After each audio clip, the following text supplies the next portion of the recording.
Halo semuanya, pembelajaran Nirmana 3D kali ini kita akan menggunakan material benang dan juga material ranting pohon. Di sini diminta kalian untuk bisa mengeksplorasi, mengkombinasi material benang dan ranting pohon tadi tersebut untuk menghasilkan sebuah karya yang bernilai artistik. Perlu kalian perhatikan, pahami dulu ranting pohonnya seperti apa, kekuatannya, kelenturannya, lalu teksturnya bagaimana gitu.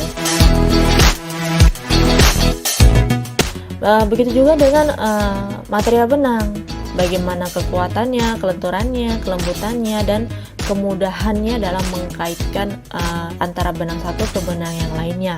Jadi kalian di sini diminta untuk memahami atau mengenali karakter atau sifat dari material yang akan digunakan. Pertama kita membuat pola dulu dari ranting ini. Jadi membuat polanya itu mengkaitkan antara ranting satu dengan ranting yang lainnya, atau kita membuat pola dari satu ranting tersebut. Setelah kita selesai membuat polanya dari ranting pohon tersebut, kita di sini langsung mengekspor benangnya ya.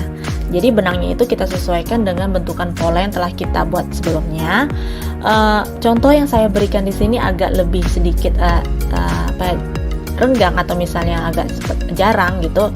Ini hanya sebagai contoh saja. Nanti kalau misalnya kalian eksekusinya bukan seperti ini ya, karena ini kalau misalnya terlalu renggang benangnya, jadi agak kurang bisa terlihat irama benangnya kalau terlalu jarangnya terlalu lebar gitu. Jadi diusahakan kalian buatnya lebih rapat, dan kalau bisa ranting pohonnya tidak terlihat lagi terlilit oleh benang gitu.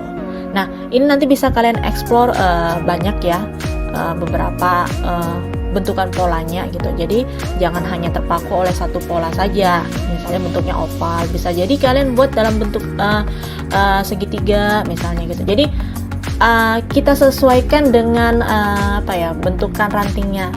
Nah, nanti yang paling penting sebenarnya kalian itu mengasistensinya itu asistensi ranting ya, bukan asistensi bukan asistensi pola benangnya saja gitu, tapi asistensi ranting juga menjadi salah satu faktor utama untuk cara kalian nanti mengekspor karya benangnya nanti gitu.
Bentukan pola-pola yang ada dalam ranting itu sangat ditentukan oleh pemilihan rantingnya gitu.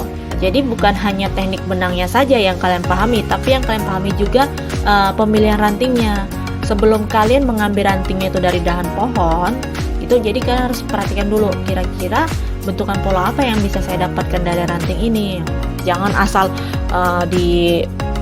petik-petik atau tebang-tebang seperti itu tanpa kalian lihat dulu apa nanti menghasilkan bentukan seperti apa gitu ya. Jadi yang harus dipahami dulu ranting gitu.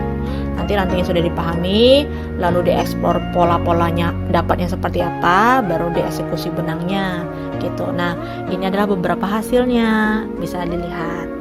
Ini hanya sebagai referensi ya, sebagai referensi. Nanti kalian bisa mengeksplor lebih jauh lagi bentukan benangnya, teknik benangnya, dan eksekusi akhirnya.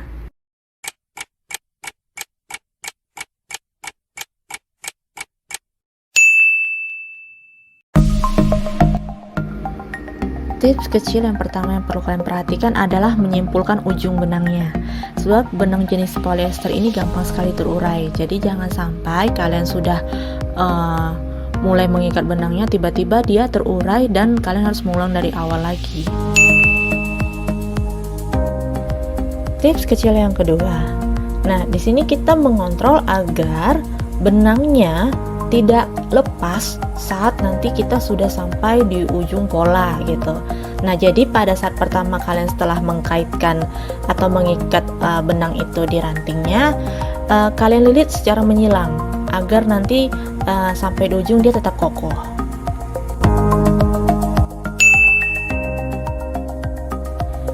Tips kecil yang ketiga adalah memvariasikan lilitan benangnya. Jadi di sini kalian tidak hanya meminta variasi pola rantingnya saja, tapi di sini juga diminta untuk memvariasikan lilitan benangnya sehingga iramanya itu tidak monoton.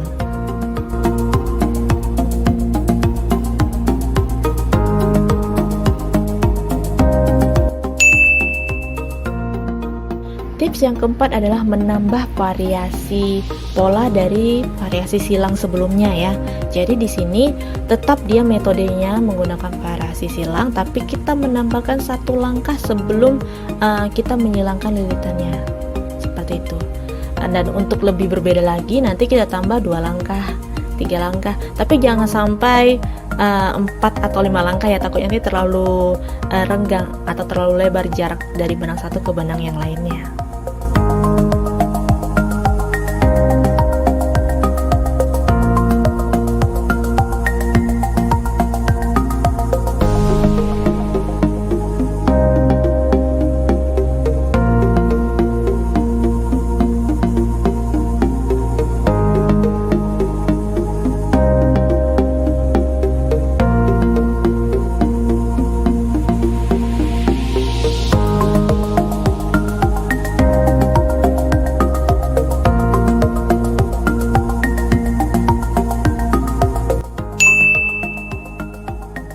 Tips yang kelima adalah mengkombinasikan beberapa variasi lilitan benang.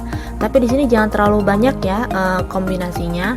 Cukup 2 atau paling banyak 3 kombinasi variasi benangnya gitu dalam satu pola.